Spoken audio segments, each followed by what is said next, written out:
ತರಕಾರಿ ಮಾರೋರು, ಹಾಲು ಮಾರೋರು, ಸೊಪ್ಪು ಮಾರೋರು, ಹಣ್ಣು ಹಂಪಲು ಮಾರುವಂಥವ್ರು, ಬೇಕ್ರಿಯವರು, ಸಣ್ಣ ಸಣ್ಣ ವ್ಯಾಪಾರಸ್ಥರು ಅವ್ರಿಗೇನು ಕಳೆದ ಒಂದು ವಾರದಿಂದ ನಿರಂತರವಾಗಿ ಕಮರ್ಷಿಯಲ್ ಟ್ಯಾಕ್ಸ್ ಡಿಪಾರ್ಟ್ಮೆಂಟಿಂದ ನೋಟಿಸ್ಗಳು ಬರ್ತಾ ಇದ್ದಾವೆ. ಈ ಥರ ನೋಟಿಸ್ ಕೊಡುವಂಥ ಕೆಲಸವನ್ನು GST ಇಲಾಖೆಯವರು ಮಾಡ್ತಾ ಇದ್ದಾರೆ.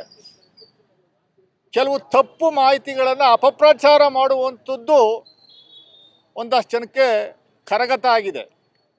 ಅದರಲ್ಲಿ ಪರ್ಟಿಕ್ಯುಲರ್ಗೆ ಪ್ರಮುಖವಾಗಿ BJP ಅವರಿಗೆ ಏನಾದರೂ ಮಾನ ಮರ್ಯಾದೆ ಇದ್ದರೆ ಸರಿಯಾದ ರೀತಿಯಲ್ಲಿ ಕ್ಲಾರಿಫಿಕೇಶನ್ ಕೊಡುವಂಥ ಕೆಲಸವನ್ನು BJP ಮುಖಂಡರುಗಳು ಮಾಡಬೇಕು. GST ಯಾರ ವ್ಯಾಪ್ತಿಗೆ ಬರುತ್ತೆ?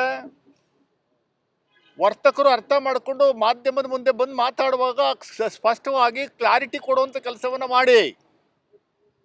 40 ಲಕ್ಷ ಟ್ಯಾಕ್ಸ್ ಕಟ್ಟಬೇಕು, ನಿಮ್ಮ ವಹಿವಾಟು ಆಧಾರದ ಮೇರೆಗೆ ನಾವು ಟ್ಯಾಕ್ಸನ್ನು ಹಾಕುವಂಥ ಕೆಲಸವನ್ನು 2021ರಿಂದ ಏನು ನೋಟಿಸ್ಗಳು ಕೊಡುವಂಥ ಕೆಲಸವನ್ನು ಮಾಡ್ತಾ ಇದ್ದಾರೆ.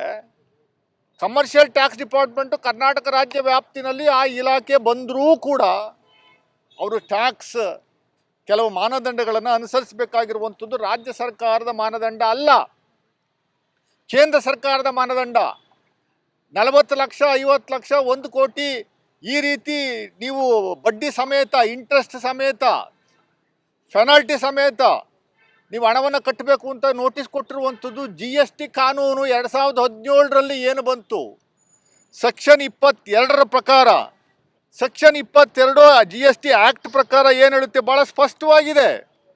ಏನು ಹೇಳುತ್ತೆ? Every supplier shall be liable to be registered under this act in the state or union territory other than special category states from where he makes a taxable supply of goods if his aggregate turnover in a financial year exceeds rupees 40 lakhs ಅನ್ನುವಂಥದ್ದು ರಾಜ್ಯ ಸರ್ಕಾರ ತಂದಿರುವಂಥ ಕಾನೂನಲ್ಲ.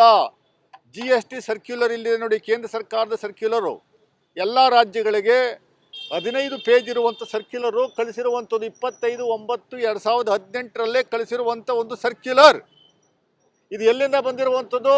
Office of the controller general of defence accounts, Ulan Bator road, Palam, New Delhi. ಇಲ್ಲಿಂದ ಬಂದಿರುವ ಈ ಕಾನೂನು ಅಡಿಯಲ್ಲಿ tax department ನೋಟಿಸನ್ನು ಕೊಟ್ಟಿರುವಂಥದ್ದು. ಇದು ಅಕ್ಷಮ್ಯ ಅಪರಾಧ. ನಾವು ಖಂಡಿಸ್ತೀವಿ. ಮುಖ್ಯಮಂತ್ರಿಗಳು ಮೈಸೂರಲ್ಲಿ ಮೊನ್ನೆ ರಿಯಾಕ್ಟ್ ಮಾಡಿದ್ದಾರೆ. ಇವರು ವರ್ತಕರನ್ನೆಲ್ಲ ಕರೆದು ನಾವು ಸಭೆಯನ್ನು ಮಾಡುವಂಥ ಕೆಲಸವನ್ನು ಮಾಡ್ತೀವಿ ಅಂತ. GST ನಮ್ಮ ವ್ಯಾಪ್ತಿಗೆ ಬರೋದಿಲ್ಲ. ಹಿಂದೆ ರಾಹುಲ್ ಗಾಂಧಿಯವರು ಪಾರ್ಲಿಮೆಂಟಲ್ಲೇ ಭಾಳ ಸ್ಪಷ್ಟವಾಗಿ ಹೇಳಿದ್ದಾರೆ, GST ತಂದು